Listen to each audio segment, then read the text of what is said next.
Galang Bataan naman tayo. Simulan natin ang kwentong gala dito sa Walter Mart Malolos and Lex SETEX to Dinalupihan exit. Governor Linaw Road to Mount Samat. Since 2 PM pa ang check-in, side trip muna tayo dito. National Shrine of Mount Samat. Historically valuable ang lugar na ito.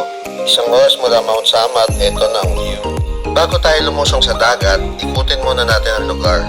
Ito ang kanilang children's playground, alfresco restaurant, kung saan pwede kang kumain outside and feel the nature while eating. Pero ito ang kanilang restaurant. Kung feel mo indoor, puntahan naman natin ang aming room. This is glamping tent number 12, yung 11 sa amin din. Tara, pasukin natin. Merong dining set,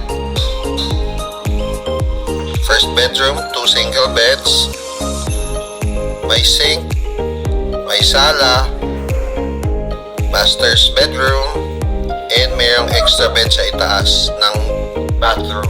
May dalawang split type aircon din.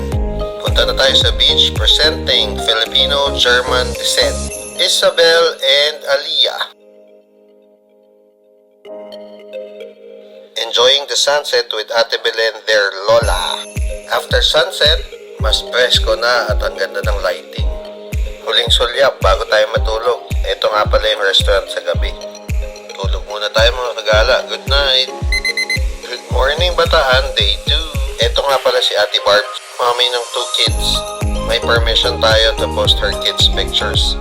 And ito na sila, enjoying the beach. Early morning swim. High tide nga pala itong oras na to sa umaga. Maganda ang beach, very good sa mga bata. Hindi siya biglang lalim at napakalinaw ng tubig. Gray ang sand niya. Kung mapapansin nyo, mayroong sapa na papunta sa dagat.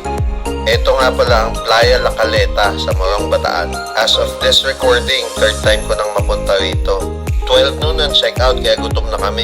Kapampangan Buffet. Dumaan din kami dito to buy souvenirs for Germany. Last stop, LA Bakery. Gusto mo din ba ng galang Bataan? Tara, gala tayo.